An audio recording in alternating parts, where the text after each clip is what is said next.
Hi guys.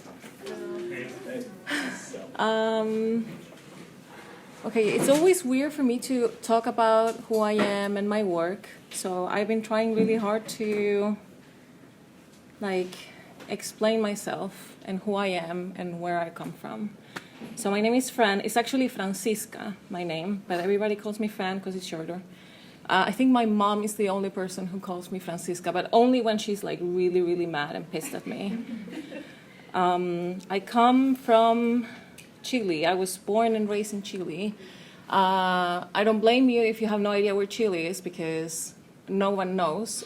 We call ourselves the ass crack of the world because we are right at the end and we're a very long, narrow country next to Argentina. And God, I love my country to death because I know this is super useful, but we're really long, so we have the same time zone. That's very useful. And we have the best landscapes on Earth, if you ask me. Since the country is really long, we have all the weathers, and this is absolutely backwards, this hemisphere, in the sense that north for us is really, really hot, and the south is really cold. Right now, for example, is winter, and it's autumn, and not spring like here. So everything is backwards. This is Santiago, where I was raised. And look, amazing landscapes and llamas. And this is the flag, actually. It's very similar to a Texas flag, but do not be confused. And we actually have, it's not that we own, but the Easter Island is Chilean as well. So the north is amazing. I couldn't believe we had colors like this in a desert. And this is the Atacama Desert, which is the driest desert on Earth. And we also have, right at the south, we have part of the Antarctica, and it's full of snow and gorgeous, amazing forests. It's amazing. Anyway, we have amazing architecture as well. That is actually in the south of Chile. I don't know if you can tell, but the houses are on top of the rivers. And this is Valparaiso, right at the center. And I don't know. From here, it looks very Pinterest, I think. And every time now I see freaking palm trees, I think, oh myself, we're so exotic. But I'm so used to. I know they're rare here, but except in Hollywood, I think. Anyway, and this is my family. Yay, family! So I have 3 other siblings. That's my mom, my dad. I have 2 older siblings and my younger sister. I wish this was exactly how my family is, super happy and cheerful. But in reality, my family is a mess, like all families are. My dad is, God, where should I start? My dad was basically an alcoholic my entire childhood. And my mom did her best to keep our family together for as long as she could. And that, of course, reacted in a very unstable, unpredictable childhood. All of my siblings were, of course, they had reaction towards having such a dysfunctional, I was going to say parents, but it was my dad most of the time. And if I had, which I did, a nice childhood, it was only because of my mom. So while my dad was being an asshole to us, he's still an asshole, by the way, my mom made sure to fill our house with color pencils and paper, and we didn't have that much money. So the little she had, she made sure to bring joy in the form of paintings and pencils and brushes. And I remember, it's weird because my dad is an architect and a painter, so most of the time people, when they know I am an illustrator, they say, oh, it's because of your dad. Oh no, it's because of my mom, because she made sure we had all of these amazing tools. And while both of my older siblings were in college, I was by myself with my younger sister, and we were drawing and painting all day. We had actually an illustrator club, and back then it was a drawing club. And we had credentials, and I made my own comics. I couldn't afford comics or toys. I always play with my older siblings' toys. So I made up my own comics, and I don't know what is the word in English because I speak Spanish. But I used to, I don't know if, yeah, of course you had this here, but back when I was really, like when I was 10 or 12, there was this thing called albums. And when shows were really popular, you could buy all of these like little booklets, and you bought these stickers in the shape like a square, and you used to collect the stickers and put them inside the, I don't know, what is the name of that thing? You guys know? No. A sticker book? Yeah. Like a sticker book, but from a show. So, for example, if you liked an anime, you were supposed to collect the stickers anyway. So I made my own, what? It sounds like an activity book. Something like that, yeah. And of course, they give you like prizes if you collect all the stickers. Anyway, I made my own albums. They were so cool. And eventually, thank God, my mom decided to divorce my dad. And she grabbed everything, like all of our clothes and our stuff, and we moved from Antofagasta, where we used to live, to Santiago, like the capital of Chile. And that was a stressful time, you guys, because my mom had no idea if she could like raise us in some way. I mean, both older siblings, they were all like grown up by then. They were both, I think, like 23 and 18 or something like that, 19. And I was 13 when this happened, and my younger sister was 11.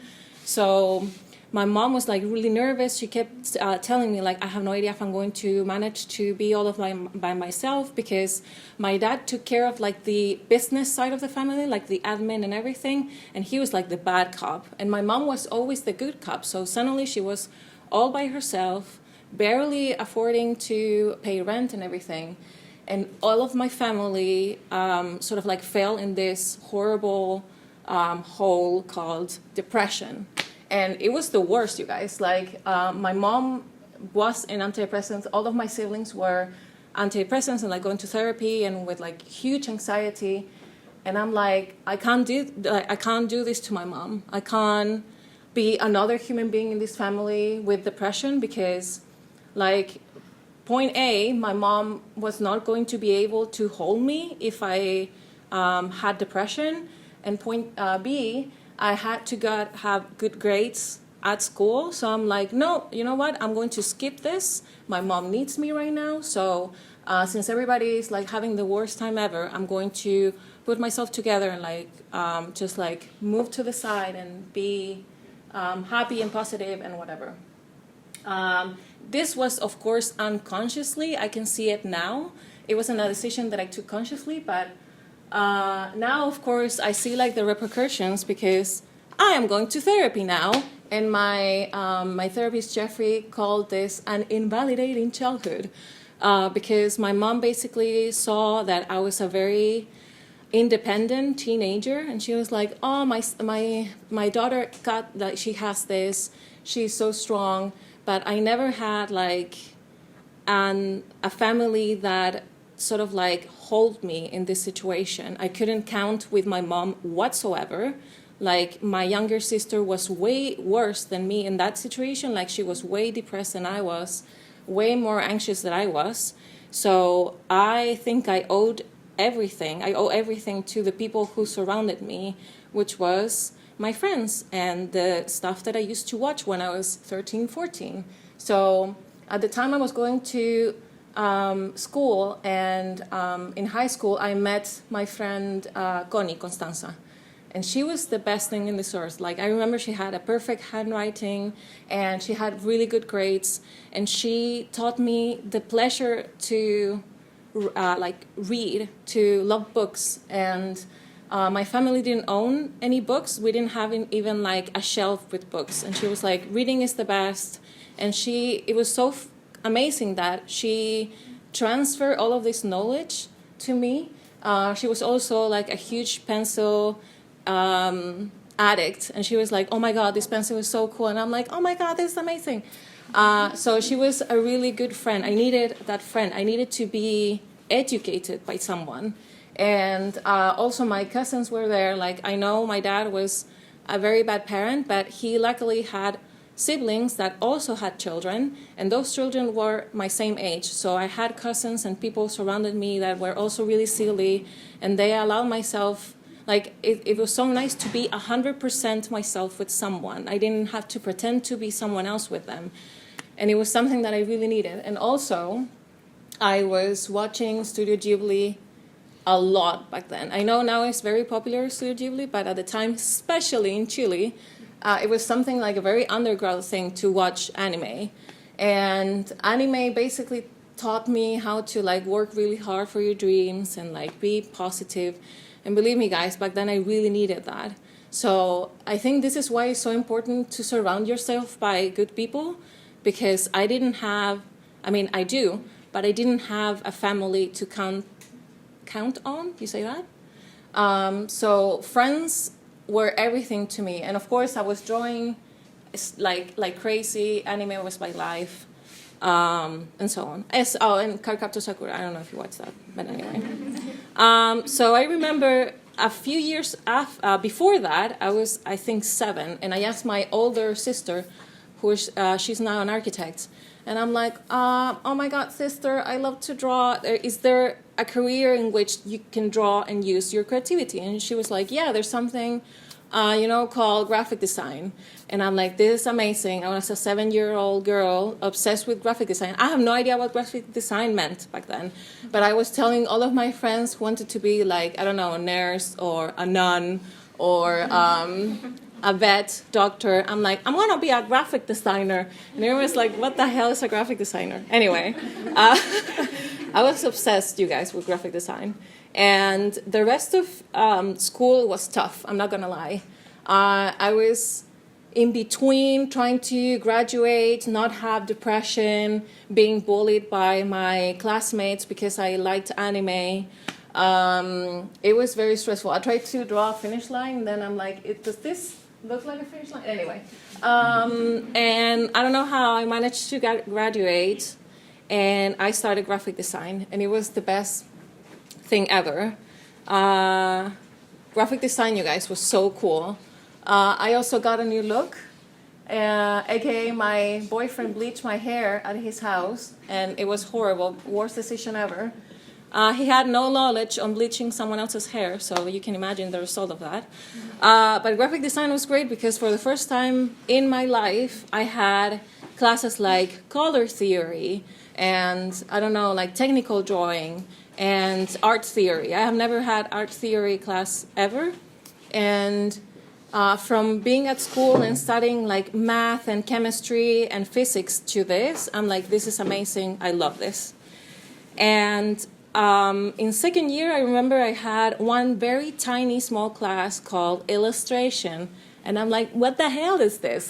And I hated that it was such a short class because I feel like most people I know in illustration, they studied graphic design. So anyway, the class was about to, I think it was by the end of the class, my teacher, which looking back now, he was, I think, probably like 5 years older than me. He was a very young teacher.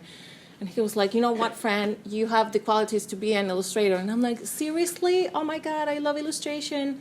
But he noticed that I was drawing anime a lot. And I know what I'm about to say is going to be very controversial. I don't feel like this anymore.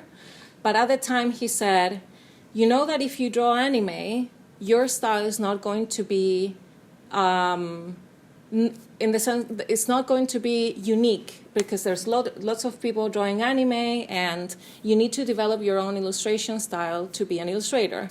Now, at the time, I thought, this man is an asshole. He has no idea what he's saying. Now I think he's wrong because I know lots of people who draw anime and they can make a living, but at the time I didn't know anyone who was drawing anime and making a living. So besides being really angry at him because I took it personally, anime was taking me out of such a horrible state in my life. I don't know, like making me happy or when I was when my parents got divorced and everything, I saw anime as a way of like putting myself under a very horrible situation. So But when I went back home that day, I realized that if I wanted to be an illustrator and be hired, from, like for example, by a newspaper or a magazine, none of the illustrators and none of the magazines and newspapers were featuring anime on their articles. So I'm like, this guy is right.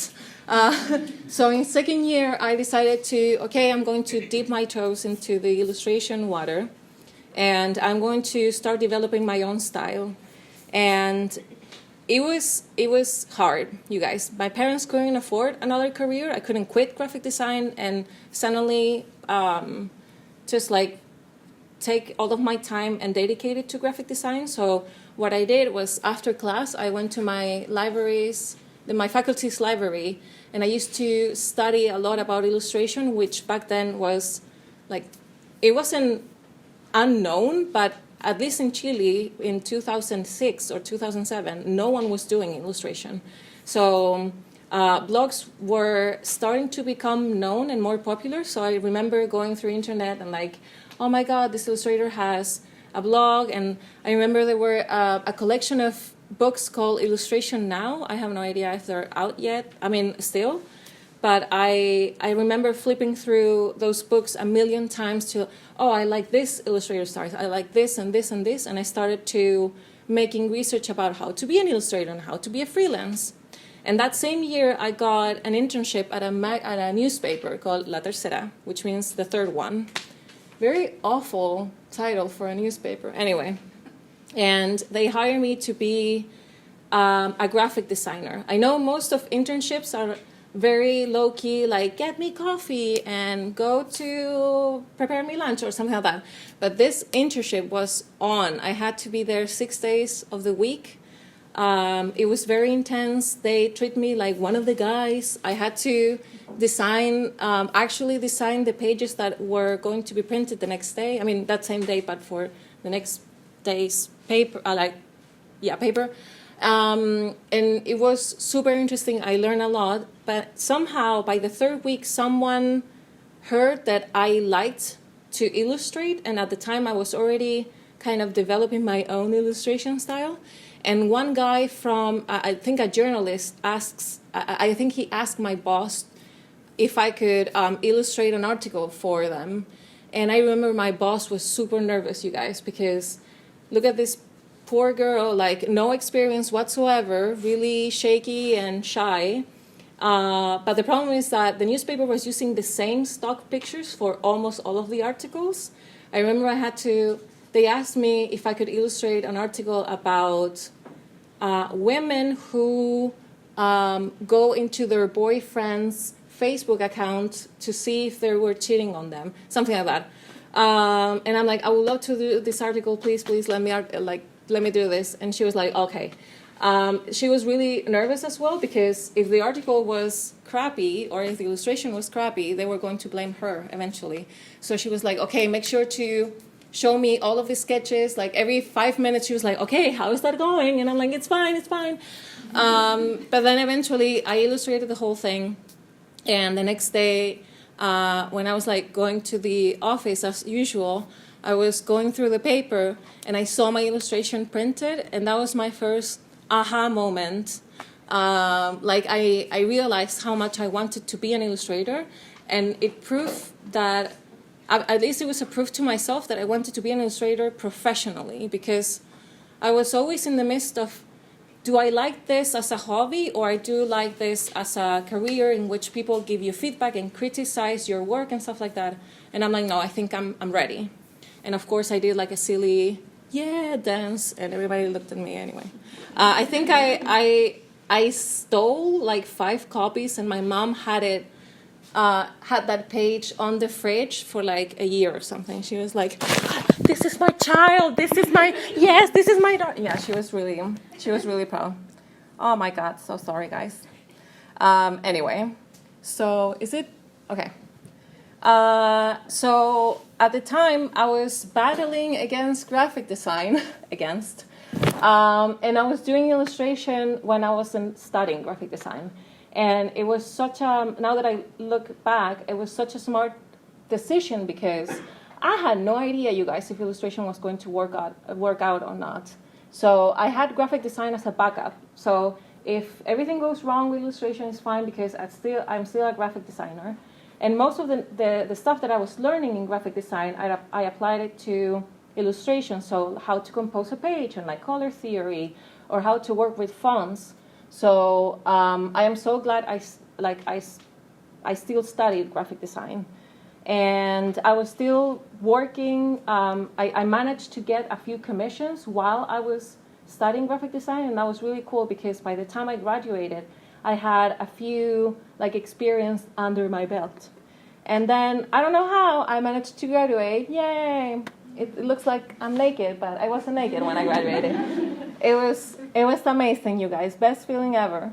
And then I don't know how. Once I graduated, I was still with one foot under graphic design and the other foot on illustration. I was really scared, you guys. I felt that I was sort of like, how can I explain this? It was really hard for me to make the to take the decision to go fully on graphic design. With illustration, because I didn't want to say I'm an illustrator and mess that up. I see it now, and for me, it was a way safer choice to have graphic design part-time and be an illustrator the other part-time, because I felt, oh my God, if I go full this, 100% illustrator, and this doesn't work, I'll be heartbroken. But I realized that most of the jobs that I was doing as a graphic designer, they weren't fulfilling in any way. I remember I was accepting jobs because they were well paid or because they were glamorous. I was working at the most famous women's magazine in Chile, and I remember working as a website designer, which it's fine, but I didn't want to be a website designer, so I'm like, what am I doing with my life? And then when that job ended, because I was replacing someone, do you say replacing? No. When someone went on maternity leave, and I was working for, anyway. When that job ended, I started working at this advertising agency. Worst experience ever, and I lasted for a month, and one morning I was crying before going to work, as you do. And it was what are you doing with your life? Do you really want to do this? And I was like, oh my God, I don't know, shaking and eating my hair in the corner. It was horrible. And then I was sick of it, and I decided to quit via email. Don't do that ever. And I decided to go fully with illustration. It was the best decision ever.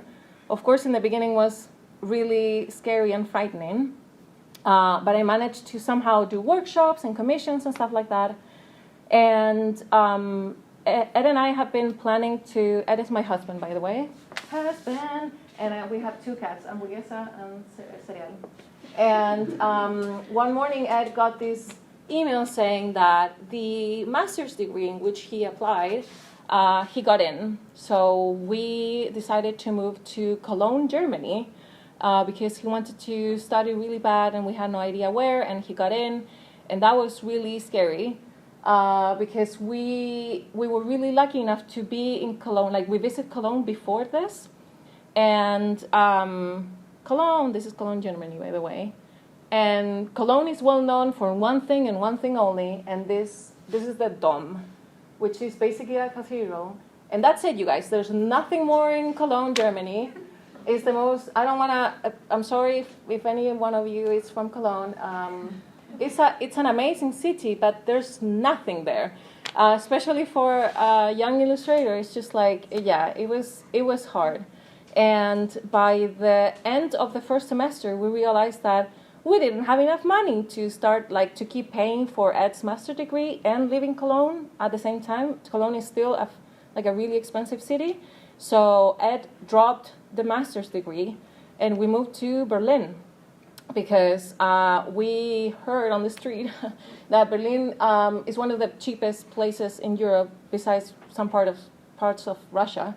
So we decided to move to Berlin. The illustration scene, everybody was like, it's amazing, you will have the best amazing time here. And we were really happy. Ed and I have always wanted to live in Berlin. I have no idea about German, but we were like, okay, let's give it a shot. It was cheap, amazing. And Berlin, oh man, if you know this meme, one taught me love, one taught me patience, and one taught me pain. Berlin was that for me, guys, and for us as well, because Berlin was tough as hell. We didn't have any money. We couldn't like turn on the freaking heating in winter. And Ed was struggling with depression. I know people say depression lightly, like, oh, I'm super depressed. Ed was depressed. Like, he couldn't get up in the morning. He felt like a huge failure because he got into this master's degree, but he couldn't afford the career. He didn't have any like scholarships and stuff like that. And I basically had to toughen up, as you say, and I started working my ass off to survive. We were in survival mode 24/7. So I had all of this time on my hands for the first time in years because we didn't have any friends and we didn't have money to do things like go to the movies or go to museums. So I used this extra time to start working on things that I've always wanted to work on, but I never had the time.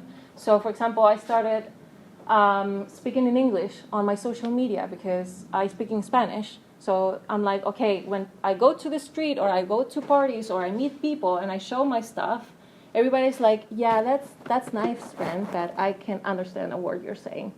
So I switched everything to English, even my YouTube channel. Super embarrassing to speak in another language and edit yourself afterwards. And I also started working on my online shop.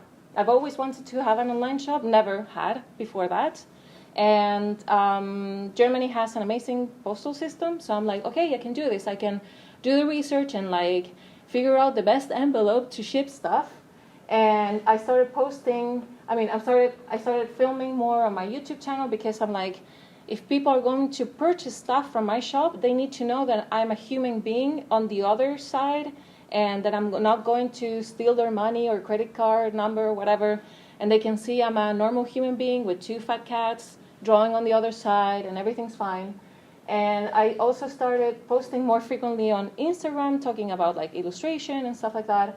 And I started working also with watercolors because I've always said like, I would love to learn watercolors.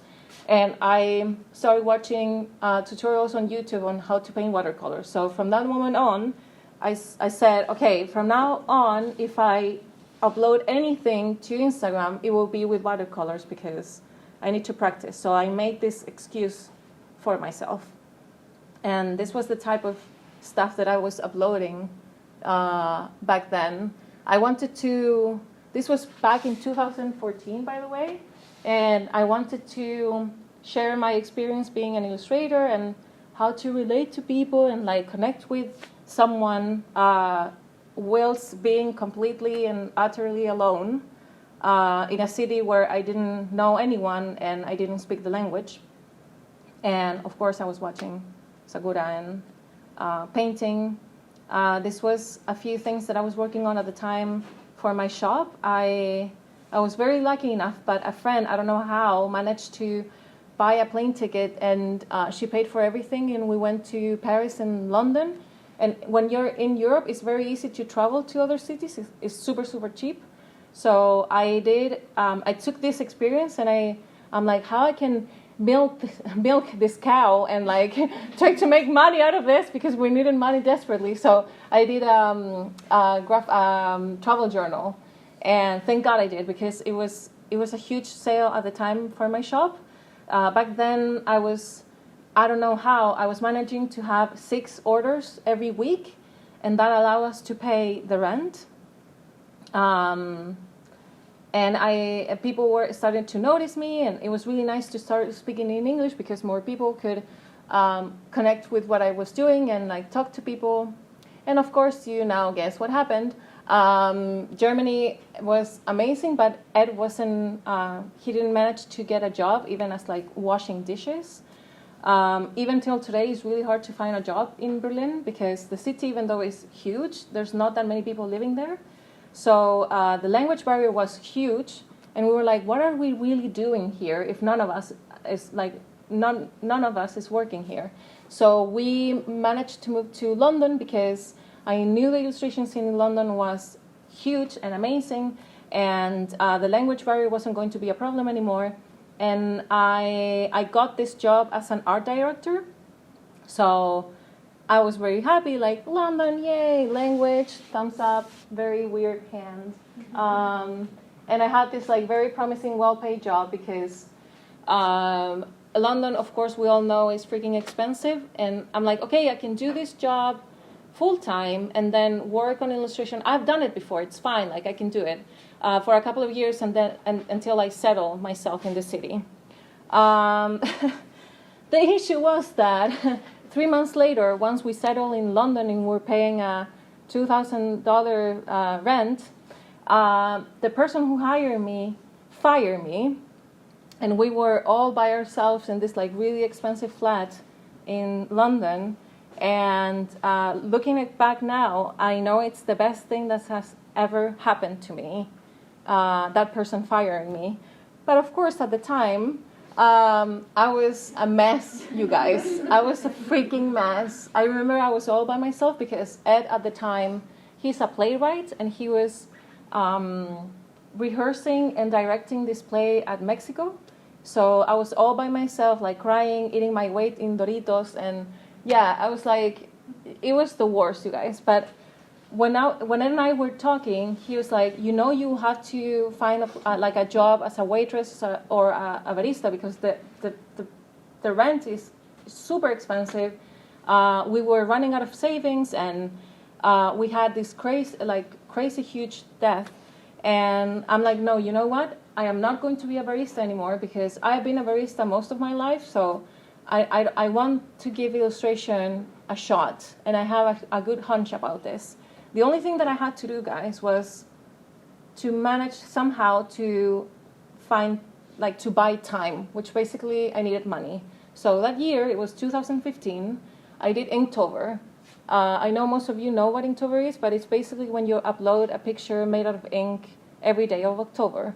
So I'm like, okay, I already had like a small following, and I thought to myself, if I film the process and if I share all of this on Instagram, and I manage to do one illustration a day, I can auction these illustrations. And with the money that I gained, like I made with the auction, I spent everything we had in the account, which wasn't much, but I bought some things for my online shop. And that year I reopened my online shop. Now that I see it, it was a huge risk, but I really wanted to give it a shot.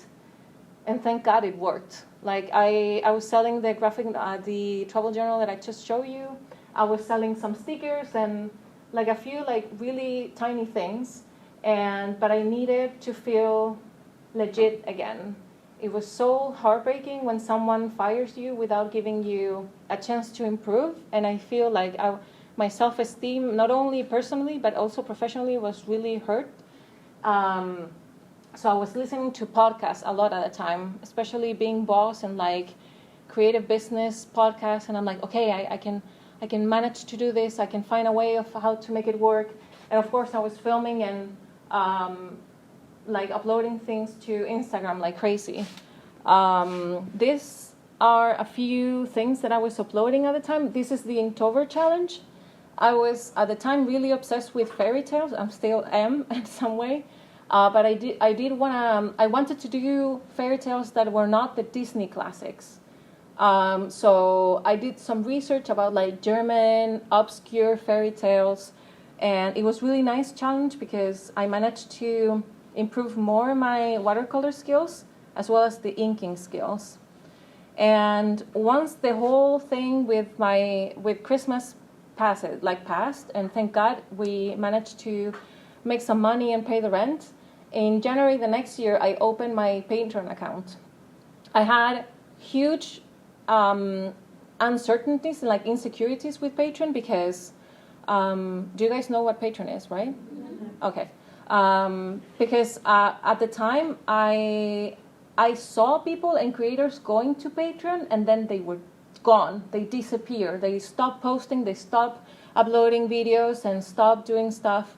And I'm like, oh my God, Patreon is a time-sucking machine monster. I'm never going to have a Patreon account. And I think I said this in one video or like on a tweet. And the guys from Patreon contacted me and they say, can we have a meeting? And we met and they were like, okay, what are your issues with Patreon, blah, blah. And I'm like, no, Patreon is a time-sucking monster. And they were like, Fran, if a creator is using Patreon and that person disappears, he or she is using the platform in the wrong way. Because the idea of Patreon, this sounds like I'm selling you Patreon. I'm not, by the way. But the idea of Patreon and these crowdfunding websites is to allow you to keep doing what you're doing, not to stop doing what you're doing. So I'm okay, I'm going to give Patreon a shot. Besides, I really needed the money. So I'm like, okay, I'm scared and I know people are going to judge me, but I don't care. I'm going to launch Patreon. And also, I got a commission from Charlie to do his book, the Fun Science book. It was something that I really wanted to do at the time, to work with sciencey illustrations. And also, someone found my Instagram in France, and they hired me to do the 11 cover book collections for the Princess Diaries in French. I don't know if you know the Princess Diaries, the Mia Thermopolis, anyway. And they both did because of my social media activity. And these are some of the sketches that I did for the Princess Diaries. It was super fun. I had to read all 11 books and do some research about her and the character and what her personality was like. And I really wanted to do a good job with this commission because it was we worked together, I think, for a year and a half, and it was so nice to get feedback from a client, but also put myself in the illustrations. I remember they were like, this is so weird, but your illustrations, they don't have any pupils, like, in their eyes. So if you can put, like, a black dot, that will be perfect. And in the beginning, I'm like, oh no, this is not weird. This is weird because this is not something that I will draw. But it was so nice to have their feedback on this project. This is what the covers actually looked like in the end. And I also had to draw like tiny details that, because I was reading the books, they asked me to do like about 11 to 25 elements that were part of that chapter, like that book in particular. So in here there were about, I think, paparazzis, and it was Halloween, so I had to do these like decorations for every book. It was so fun, you guys. And this is Charlie's book, Fun Science. And the budget was really tight for this project, but we managed to do 2 full cover illustrations. And they gave me absolute freedom to do whatever I wanted. It is always a huge responsibility when they tell you that, but it was so nice to, for example, all of those jokes, like we're all made of the universe. The itchy sweater and your science teacher, all of that were my ideas. They weren't written by Charlie. But he was like, I love your sense of humor, so do whatever you want with this. And all of the rest of the book had no pictures. So all of the decorations were made out of the illustrations I did. And it was also such a dream come true to work with science. And to make it more fun and accessible to kids and teenagers, it was really fun. They were also in black and white, because since their budget was really tight, I'm like, okay, full color illustrations take longer than black and white, so let's make all the illustrations black and white, but you can make the background in color. So that's why all of the details are in white, and I wanted to give all of the illustrations this like texture, and I think it gave the project more dimension despite the fact that they're only in black and white. And I also had to retouch some of the pictures of Charlie. It was really nice. I had such a good time working on this. The rest of 2016, I focused on my shop. I wanted to, how I can have a steady flow of orders every single month. I knew, of course, that some months are busier than the others. Like pre-Christmas is usually more busy than summer, for example, and I saved up and bought like the Rolls Royce of the printers, and I started printing my own prints at home, and that gave me a lot of way more freedom than going to a print center and like print everything there. I also got really serious with Patreon, and the first 2 months, I made $1,000, which was way more than I was planning to gain with Patreon. I only wanted to have money to buy art supplies and to go to museums, because I thought the content on my videos and on social media was going to get more interesting if I had access to museums or like to do fun stuff. But with 1,000, I was like, oh my God, I can actually pay rent and stuff. And we also moved from London because, again, it was really expensive. We weren't enjoying the city. And we moved to Hastings, which is a gorgeous, beautiful town in the south of England. And it's the most dreamy town ever, you guys. If you have ever watched Kiki's Delivery Service or any Studio Ghibli movie, it looks like a Studio Ghibli movie. It's insane. And the illustration scene there is, I think, like 2 of every 3 people in Hastings either are illustrators or artists. And it was so inspiring to live there. We were in Hastings for, I think, 2 years. And the rent is really cheap, considering it's only an hour and a half, 2 hours away from London. So if we wanted to go to meetings or like go to museums, we took the train and, I don't know, like hang around in London for one day and then went back. It was really, really nice. So Hastings was amazing because it gave me this bubble of time that I have never had in years, since we were really stressed, like paying rent or like we need money to live and survive. We were always in this survival mode for so long. We were paying like 1/3 or 1/4 of the rent in Hastings, so in comparison to London. So now I finally have the time to design more things for my shop. I managed with Ed to work on our new graphic novel, which was about friendship. We had fun, something that we didn't have in years. We saved money and went to Japan for the first time, and I ate lots of fries as well. And my shop was getting lots of traction, so much that I was overwhelmed. I was spending 4 days out of the week to packing orders. So I hired my assistant, Jazz, and she helped me with the orders so I could focus on designing more things for my shop or like working on the graphic novel. And since now I had finally time, I came across the work of Brené Brown about vulnerability and how when you open yourself up, you connect way easier to people. So I became super fascinated with vulnerability and how all the work that I have seen from artists I admire or musicians or movies, they have always been because those people were vulnerable and they show themselves in a very honest and raw way. And I'm like, okay, how can I apply this to what I do? This was the graphic novel about friendship. All of this time that we had on our hands with Ed, my husband, he's also a writer. We realized that it is so hard to make friends as an adult, especially for us, because we kept moving so frequently. And I'm like, don't you think it's weird that there's so many books for friendships, like when you're a kid, but no one talks about it when you're an adult? And it's so hard, like especially when you're out of college, it's harder and harder to meet people and to make connections with people. So we started reading articles and papers and investigations about friendship for adults. And I love seeing all of these illustrations because they're set in Hastings. This is our kitchen in Hastings, and that's where we kept the cat's food and stuff like that. But anyway, it was a really nice project. We interviewed actual experts on the subject, like therapists and psychiatric, and like people who know about friendship and like why it's so hard to talk about it. And this graphic novel is sort of like a documentary about us doing the research about friendship.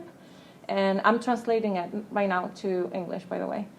But yeah, it was so nice to have time. The issue we had with Hastings, even though it was such a dreamy place to live, is that Ed wasn't working at all because there's no theater in Hastings. So since he is a playwright, he was like, I love to be in here and I can do so much about photography, which was something that he does on his spare time. But I haven't worked in theater in so long. So he applied to a PhD in Columbia University. And because he's so smart, he got in. So last year we moved to New York City. It's been so intense, you guys, I'm not gonna lie. This was less than a year ago. So I had to apply for a visa, and that was fun. I also started going to therapy, and it's been super helpful. Not only because it's good to be better as a human being mentally and like with anxiety and everything, but it's also made me feel more connected to the work I do. I save up money and I started renting a studio in Brooklyn. I've been obsessed with Rubik's Cubes since I was 17, and I always wanted to complete a Rubik's Cube since it was like on my bucket list for so long. So I watched all of the YouTube videos about Rubik's Cube, and I assembled one for the first time. It was amazing. I also realized I have no knowledge about music at all. So I Googled like greatest albums of all time, and the Rolling Stone magazine has a 500 albums list, and I am listening to all 500 of them, and it's been really interesting. It's nice to have things that are not necessarily what you do for a living. I never had a hobby before, so I'm trying to. I suddenly feel really interested on lots of things. Like I started to take Japanese classes, which has been really nice. I've always wanted to take Japanese classes since I was like 11. And I went to MoCA this past weekend, which was something that I always wanted to do. Since I was living in Chile, I saw all of these illustrators I admire so much go to MoCA, and I'm like, one day I'm going to go to MoCA. And I went to MoCA, and it was really neat. This is some of the work that I am doing right now. This is my Instagram. This is me talking about going to therapy and that I have hair and it sucks, but it's okay. It's been such a freeing thing to talk about these things, guys. I've been so scared to open up about stuff like that, and the reception has been amazing. I've been talking about like not feeling sexy, and it's fine. Like I don't think I am hideous. I think I'm pretty, but I don't feel sexy. And we're so pushed to be sensual all the time.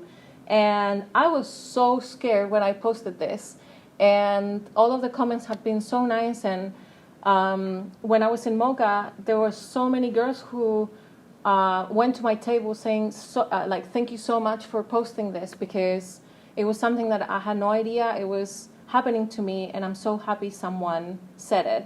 And this is like the struggle of an artist, and like how Instagram is like the inspiration or a comparison trap, or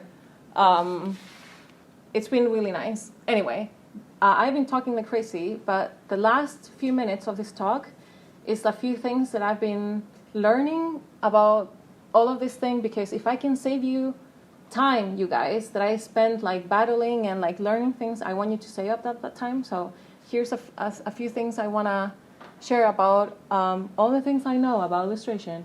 I know I already mentioned this, but don't wait until you graduate to start working. This was an advice that actually Ed gave me, my husband, and it was really nice because when I was in second year, I started taking like little commissions, and that was so useful because my friends who graduated and only did internships, they felt absolutely naked when they graduated because they realized they didn't have any experience. And when you're studying, most of the time, at least me, I don't know what is your case, but I was living with my mom, so I didn't have to pay rent, or like I didn't have to pay for things, luckily. I'm very lucky in that sense. So I was doing like lots of commissions and like things that weren't well paid necessarily, but I really appreciated that advice because it made me work on my portfolio earlier. Also, don't wait until want to know things perfectly. You will learn most of the things while you're doing them. For example, when I wanted to have my online shop, I was so fixated on like finding the perfect envelope. I know, like when I say it right now, it sounds so crazy. But it's nice to be prepared, and please be prepared, but at some point you have to just jump. And most of the stuff that I know, I think I learned them while I was doing them. Also, there are so many things you can do while commissions get to you. For example, you can go to conventions, you can collaborate with other illustrators, you can work on personal projects, you can go to talks and conferences, you can work on things that you feel you're not doing them correctly, like work on your flaws, learn how to paint with oil paintings or watercolors. You can perfect yourself. Also, even if you want to be a freelance, I highly suggest that you work or intern, like work will be ideal, but at a company first. When I graduated, I knew I wanted to be a freelancer. I didn't see myself working for someone else, but it was so useful to work for this like crappy agency I worked once, because it not only reinforced my wish to be a freelancer, but it also made me, like, I learned so much about how to behave with a client, how to treat a client, how to not treat a client, how to not be a boss, how to address sensitive matters on, for example, email and stuff like that, how to work with the team. So I highly suggest that you work at a company. Also, I know it sucks, but most of the stuff happening right now is on social media. And people say, like, love what you do and stuff like that. And they say it, this is like the 3 golden rule of social media. They say love what you do, not only because it's nice to be passionate about what you're doing, but also because getting the followers or getting the likes takes so much time, you guys. So much time. And we see all of these stories like the overnight success all the time, like, I got 1 million followers overnight. And it's amazing and they're very inspiring, but most of those stories, they never happen overnight. And all of the 99% of the rest of those stories, they didn't happen overnight. So this is why you have to love what you do, because it takes time. This is like the waiting game, you guys. Also, be honest. People can tell right away when you're following a trend, when you're talking about something that you don't like that much, but you're doing it because you want to get likes or whatever. It's nice to talk about what you love passionately and honestly. And post frequently, at least in the beginning, because people will show up if you show up. Also, do the research. It's okay not to know the things. But I have seen lots of people not doing things because they don't know how to do them. Like, oh, I wish I could illustrate on Photoshop, but I don't know how to do it. And there's so many tutorials right now for free, and you can learn so much for free. Be nice, because it's nice to be nice, but also be nice because the illustration and any art scene is tiny as hell, and people love to talk when you're doing something bad or when you were an asshole to someone once. So always be nice to everybody. Also be enthusiastic. I know this is like, be exciting all the time. You have to be excited. And I know you don't have to be excited all the time, but this is what I meant with being too enthusiastic. I once was applying for a job, and I was in the like the final applying for a job situation. I was applying for a commission. It was a big client. It was between me and another woman. And I was at the interview with this boss, this client, and he was like, he told me, we're really torn between you and this other lady. You're both equally qualified. You both have the same experience, but we want to work with you because you seem enthusiastic about the job. And in the end, they only hired me because I was excited to work with them.